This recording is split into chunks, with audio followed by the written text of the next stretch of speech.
বাংলাদেশের বাইরে ওনার কোনো ঠিকানা নেই।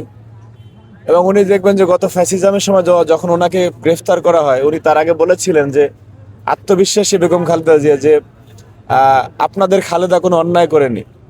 এবং সেই নাজিমুদ্দিন নূরের যে একেবারেই পরিত্যক্ত কারাগারে যখন বেগম খালেদা জিয়াকে রাখা হয়েছিল, তখনও তিনি বাংলাদেশের প্রশ্নে মনোবল হারাননি। সেই পরিত্যক্ত একটি কারাগারে, যেখানে আপনার কীটপতঙ্গ ছিল, এইরকম একটি কারাগারে থেকেও বেগম খালেদা জিয়া বাংলাদেশের প্রশ্নে মাথা নত করেননি। উনি ফ্যাসিস্ট হাসিনার অধীনে নির্বাচনে যাননি।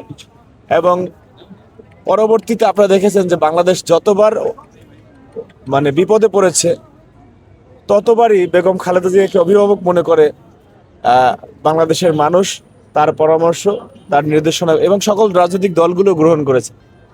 সুতরাং সেই ধরনের একজন মহিয়সী নারী, এবং যিনি কিনা বেগম রোকেয়া সাখাওয়াত হোসেনের পরই বাংলাদেশের নারী জাগরণের ক্ষেত্রে, আজকে আমরা আমাদের নারীদের বিভিন্ন পেশায় দেখি, অনেক অনেক বড় পেশায় আছেন, তার যে শিক্ষা জীবন, সেই শিক্ষা জীবনে বেগম খালেদা জিয়ার একটি নীরব ভূমিকা রয়েছে।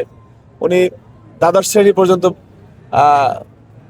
অবৈতনিক পড়ালেখা শুরু করেছিলেন, এবং একটা পর্যায়ে গিয়ে যে যাতে খাদ্যের বিনিময়ে শিক্ষা কর্মসূচি, যেটি যে মাসে 20 কেজি 50 কেজি গম দিয়ে, চাল দিয়ে, তারপরে বাংলাদেশের মেয়েদেরকে উনি স্কুল কলেজ মুখী করেছিলেন।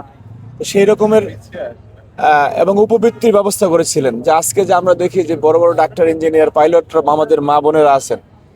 এই যে বাংলাদেশের নারী জাগরণের পিছনে বেগম খালেদা জিয়ার একটি বড় ভূমিকা রয়েছে।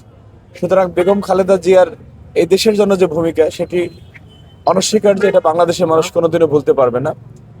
তো আজকের এই দিনে আপনাদের কাছে দোয়া থাকবে, দোয়া চাই যে বেগম খালেদা জিয়ার জন্য আপনারা আপনাদের জায়গা থেকে মহান রবের কাছে দোয়া করবেন, আমরাও দোয়া করব, যাতে আল্লাহ রাব্বুল আলামিন যেরকম ওনাকে দুনিয়ায় অনেক সম্মান দিয়ে বিদায় দিয়েছিলেন, উনি অভিসংবাদিত হয়েছিলেন, পরকালেও যাতে আল্লাহ ওনাকে সম্মানিত করেন, সেই দোয়াটি আপনারা করবেন, আমরাও সন্তান হিসেবে করবেন ইনশাআল্লাহ। ধন্যবাদ।